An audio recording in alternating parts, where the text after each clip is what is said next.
یہودی چاہتے ہیں کہ اللہ کے نور کو اپنے منہ کی پھونکوں سے بجھا دیں۔ تاریخی اعتبار سے سب سے پہلے چلیے اس ماحول میں جب یہ آیات نازل ہوئی ہیں، اس وقت اگرچہ اسلام کی مخالفت میں دو گروہ تھے جو سرگرم تھے، ایک مشرکین عرب جن کے سر خیل تھے مشرکین مکہ، اور دوسرے یہودی۔ چنانچہ یہی بات ہے جو سورہ مائدہ میں فرمائی گئی،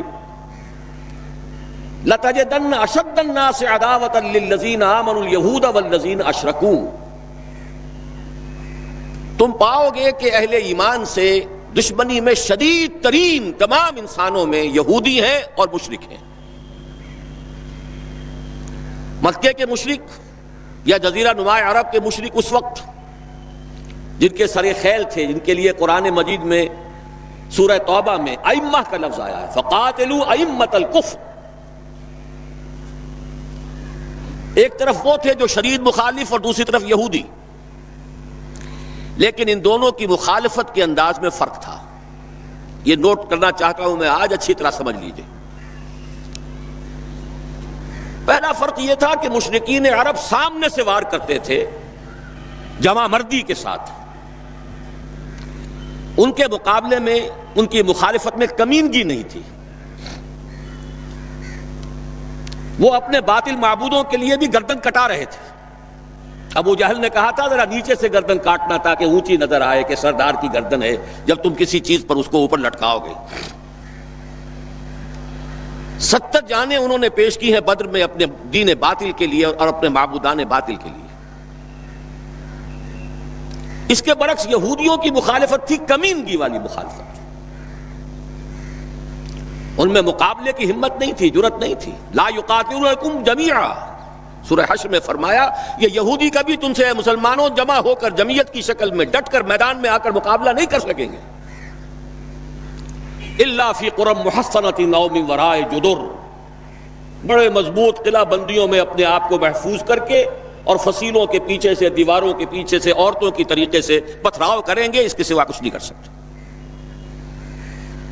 تو پہلا فرق یہ تھا کہ مشرکین مکہ اور مشرکین عرب بالعموم مخالفت کر رہے تھے، لیکن ان کی مخالفت جمع مردوں والی مخالفت تھی، سامنے کے دشمن کی حیثیت سے کھلم کھلا علی الاعلان، جبکہ یہودیوں کی مخالفت میں کمینگی تھی، سازشی انداز تھا، خود لڑنے کی بجائے دوسروں کو ابھار ابھار کر لاتے تھے۔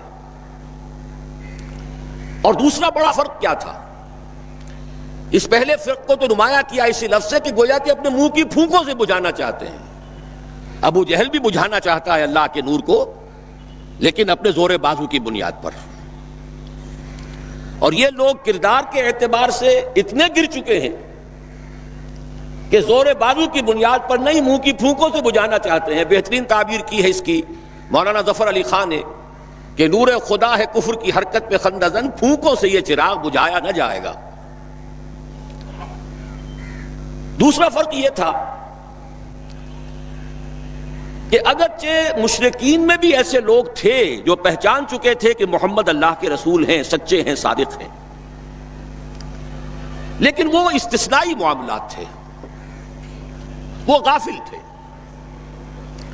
قرآن مجید میں بار بار ان کے کفر کے لیے ایک توجیہ پیش کی گئی ہے کہ ان کے پاس کوئی رسول آیا ہی نہیں، ان کے لیے رسالت اور نبوت بڑی ایک عجیب سی شے تھی،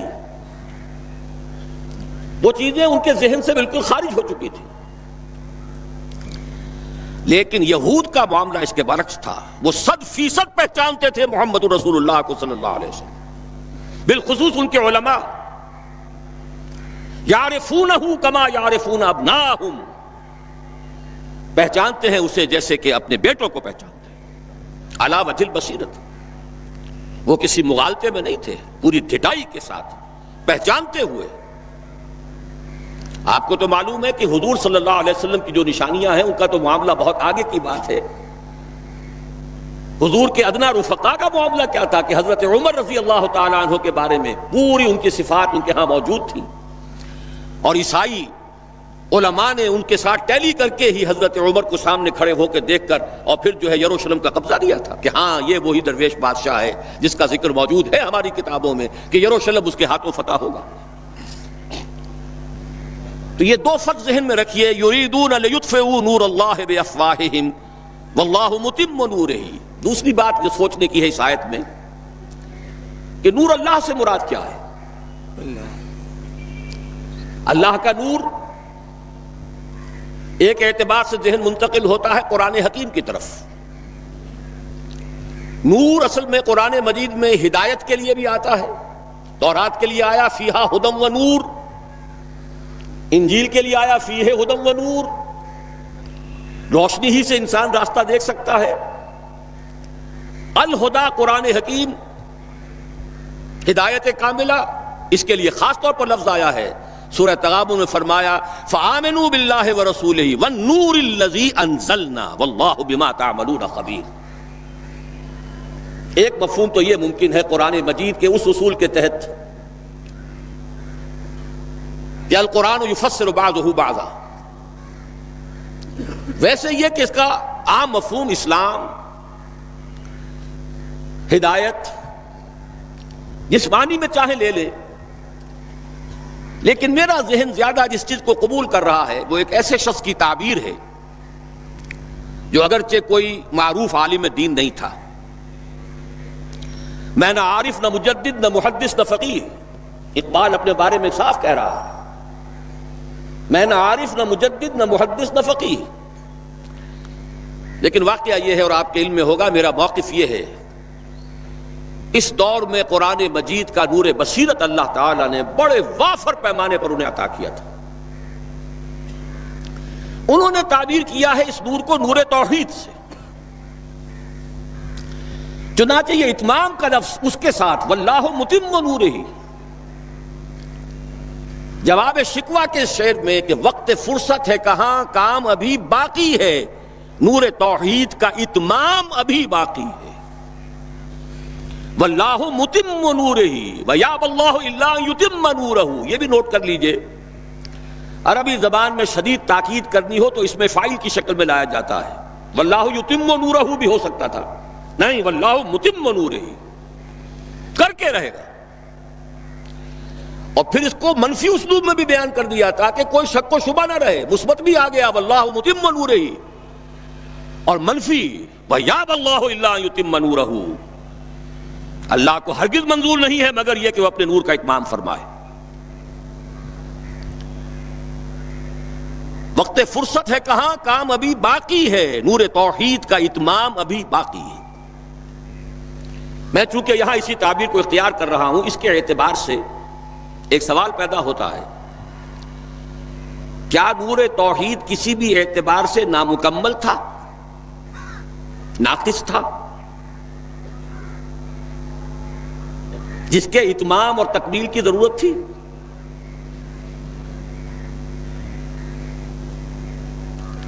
اگر میں اس سوال کا جواب ہاں میں دوں تو آپ سب چونک جائیں گے، لیکن میری وضاحت سن لیجئے۔ جہاں تک عقیدے کا نور ہے، عقیدے کی توحید ہے، اور انفرادی سطح پر اپنے عمل کی توحید ہے، توحید کے دو حصے سمجھ لیجئے۔ ایک توحید ہے عقیدے کی توحید، اللہ کو ایک ماننا، ایک جاننا، اس کی صفات میں، اس کی ذات میں کسی کو اس کا ساجی، ہمسر، برابر، ہم پلہ، کفر، ند، ضد نہ سمجھنا۔ ایک عمل کی توحید ہے کہ ایک ہی اللہ کے مطیع فرمان ہو جانا، ہما تن، ہما وقت، ہما وجوہ،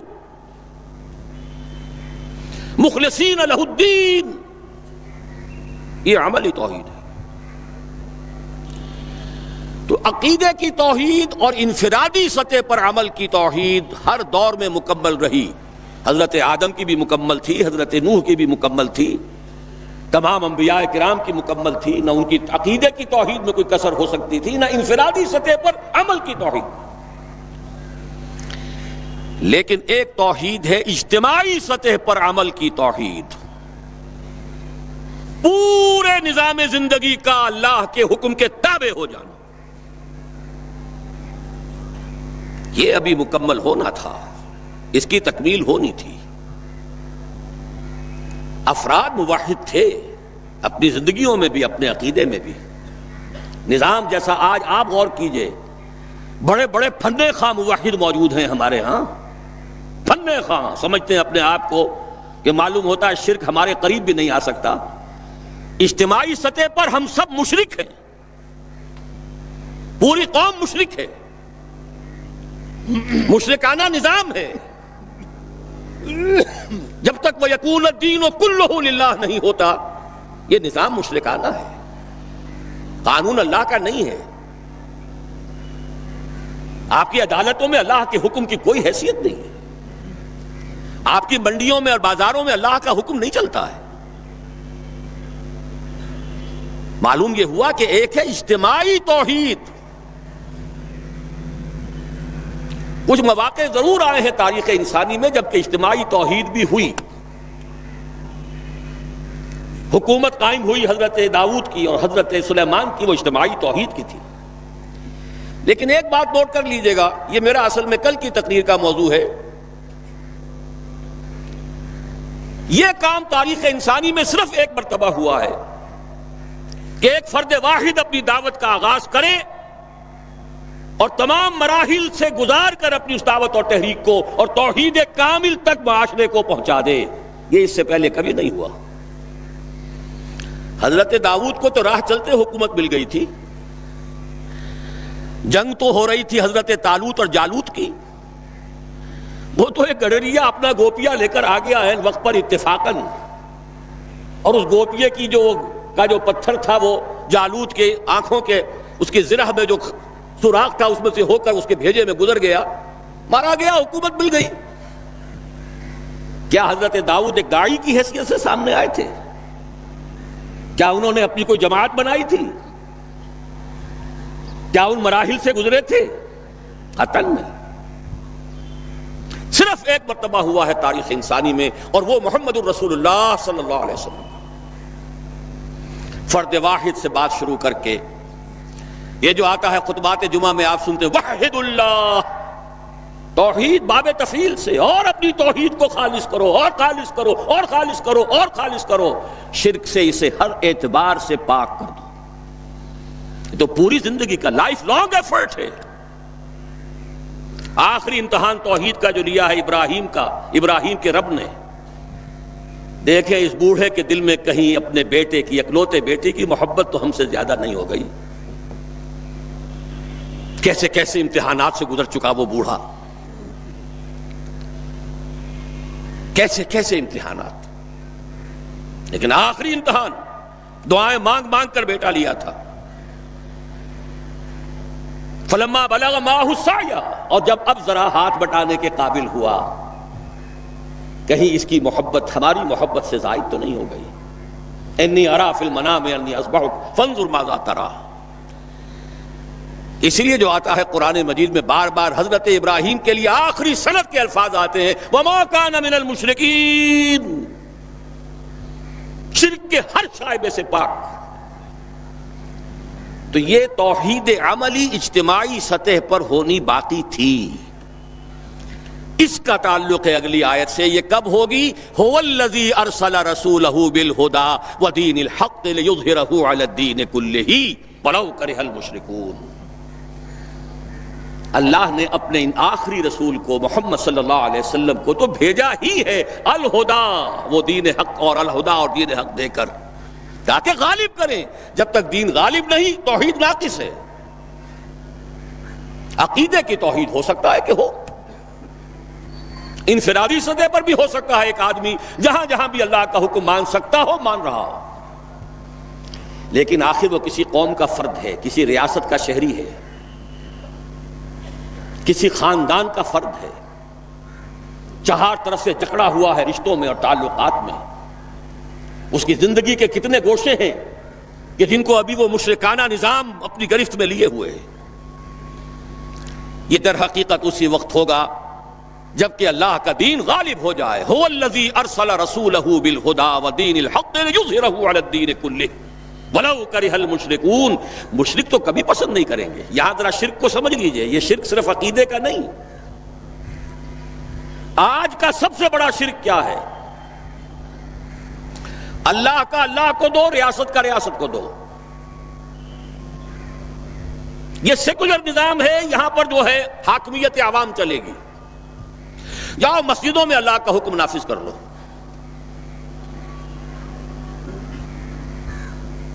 یہ سب سے بڑا شرک، کبھی گوارا نہیں کریں گے. وہ توحید ہو جائے، اللہ ہی کا حکم چلے، سب پر یکساں جاری ہو جائے، سب یکساں اللہ کے حکم کے تابع ہو جائیں.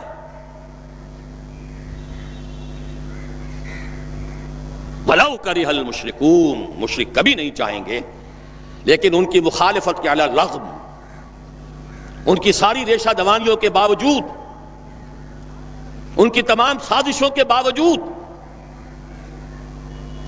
اللہ کا دین غالب ہو کر رہے. اب ذرا تاریخی اعتبار سے جائزہ لیجئے. ابھی ہم تھے اس ماحول میں جبکہ ابھی یہ آیات نازل ہو رہی تھی. پہلی بات تو یہ سمجھ میں آ گئی کہ محمد الرسول اللہ صلی اللہ علیہ وسلم کا مقصد بعثت ہے غلبہ دین. یہ نوٹ کرنے کی بات ہے، کسی اور رسول کے لیے اللہ نے قرآن مجید میں یہ الفاظ استعمال نہیں کیے. شاہد سب تھے، مبشر سب تھے، نذیر سب تھے، داعی سب تھے، مبلغ سب تھے، معلم سب تھے، مربی سب تھے، مزکی سب تھے. لیکن یہ کہ هو الذی ارسل رسولہ بالہدی ودین الحق لیظہرہ علی الدین کلہ، صرف محمد کے لیے آئے الفاظ صلی اللہ علیہ وسلم، اور 3 مرتبہ آئے. اب اس کے ساتھ جس کو صغرا کبرا کہتے ہیں لاجک میں پریمیسز، اس کے ساتھ جوڑیے دوسری بات جو قرآن میں 5 مرتبہ آئی ہے،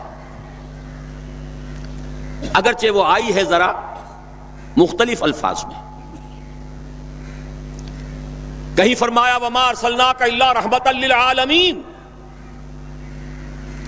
ہم نے نہیں بھیجا ہے محمد صلی اللہ علیہ وسلم آپ کو مگر تمام جہان والوں کے لیے رحمت بنا کر. آپ کی بعثت جغرافیائی، نسلی، قومی، علاقائی حدود سے ماورا، بالا تر. قرآن میں بقیہ سارے رسولوں کی بات آتی ہے تو کہتے ہیں یا قوم یا قوم یا قوم. نوح نے کہا یا قوم اعبد اللہ، ہود نے کہا یا قوم اعبد اللہ، صالح نے کہا یا قوم اعبد اللہ ما لکم من الہ غیرہ. اور قرآن کہتا ہے یا ایھا الناس، یا ایھا الناس اعبدوا ربکم الذی خلقکم والذین من قبلکم لعلکم تتقون. لیکن صریح ترین جو لفظ آیا ہے وما ارسلناک الا کافۃ للناس بشیرا ونذیرا، ہم نے نہیں بھیجا ہے محمد صلی اللہ علیہ وسلم آپ کو مگر پوری نوع انسانی کے لیے بشیر اور نذیر بنا کر. اب ذرا اس کو جوڑیے، محمد کو بھیجا کاہے کے لیے؟ غلبہ دین کے لیے صلی اللہ علیہ وسلم. اور بھیجا کن کے لیے؟ تمام انسانوں کے لیے. کیا نتیجہ نکلتا ہے منطق سے؟ محمد الرسول اللہ صلی اللہ علیہ وسلم کا مقصد بعثت مکمل اسی وقت ہوگا جب پورے عالم انسانیت پر اللہ کا دین غالب آ جائے. ورنہ بات وہی ہے جو اقبال کا شعر سنا چکا ہوں، وقت فرصت ہے کہاں کام ابھی باقی ہے، نور توحید کا اتمام ابھی باقی ہے. لیکن یہ کہ اگر اللہ نے واقعی بھیجا محمد کو دین کے غلبے کے لیے صلی اللہ علیہ وسلم، اور اگر بھیجا ہے پوری نوع انسانی کے لیے، تو ناممکن ہے کہ یہ دنیا ختم ہو جائے اس سے پہلے کہ محمد الرسول اللہ کا مقصد بعثت مکمل ہو.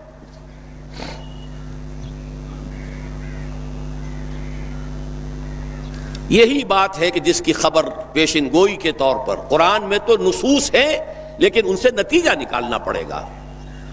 منطق، حضور کو بھیجا پوری نوع انسانی کے لیے اور بھیجا غلبہ دین کے لیے، تو مقصد بعثت کی تکمیل اسی وقت ہوگی جبکہ کل عالم انسانی پر اللہ کا دین غالب آ جائے.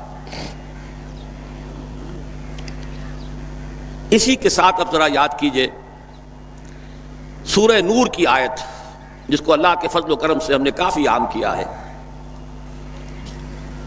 ایک ہی بات ہے لیکن ذرا مختلف اسلوب میں آ رہی ہے.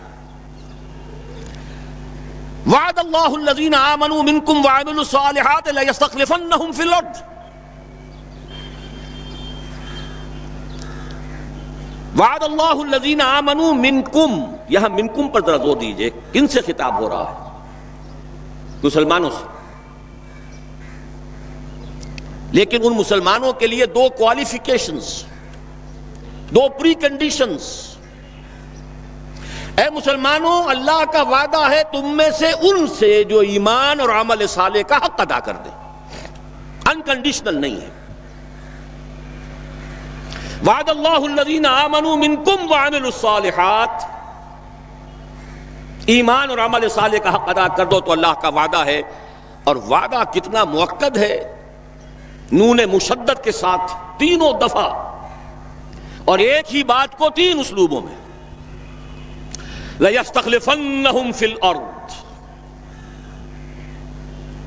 لامن خلافت عطا فرمائے گا انہیں زمین میں. كَمَا اسْتَخْلَفَ الَّذِينَ مِن قَبْلِهِمْ، جیسے کہ خلافت عطا کی تھی ان کو جو ان سے پہلے تھے. جب مسلمانوں کو خلافت اور حکومت عطا ہو جائے گی تو اس کا منطقی نتیجہ ہوگا کہ دین غالب ہو جائے گا. لیکن اس کو بھی کھول کر بیان کر دیا، وَلَا يُمَكِّنَنَّ لَهُمْ دِينَهُمُ الَّذِي ارْتَضَىٰ لَهُمْ، اور لازماً متمکن کر دے گا، غالب کر دے گا ان کے اس دین کو جو اللہ نے ان کے لیے پسند فرما لیا ہے.